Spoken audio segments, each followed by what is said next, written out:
And so it really opened my eyes up to like the luxury side of watches, and I started to do a bit of research and found out that the movement inside this Gucci watch was similar to ETA. I think it was something like a Salita. And so I then just kind of got stuck into the forums and just started delving. I was working at Apple at the time, and I was making some good money on Apple shares because they were just going crazy.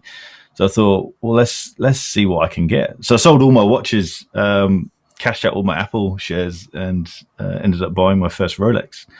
I didn't want a Rolex at this time. I hated Rolex because I thought it was just poser stuff. It's just a fashion brand that charges a lot of money.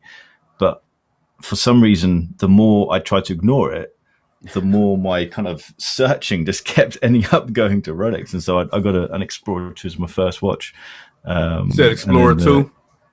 Yeah, Polydor. Okay. It was from the year 2000. It ended up being what some people refer to as a rare one. It had a Swiss-only dial, which I think when people say this model is a rare version, I think there's always like, you have to take that with a pinch of salt. With Rolex, everyone's trying to like figure out a way how their particular Rolex can be special because it's got this slight change in the dial or slight change in whatever. These things are mass produced. There's thousands of these things out there, so they're not that rare.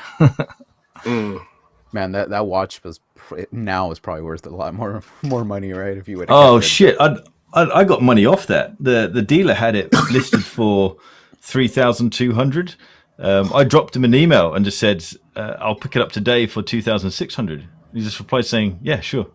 What? No way. You oh, crap. Can't do that. I sold it. No, exactly. I sold it 2 years later for 2,800. I thought, cool, I made 200 quid profit on that. That's pretty decent. I bought my next watch. Now these things go for like $7,000. So that was, that's ridiculous. I mean, we are going back like six years or so, but that's yeah, insane. Well, that's a kicker.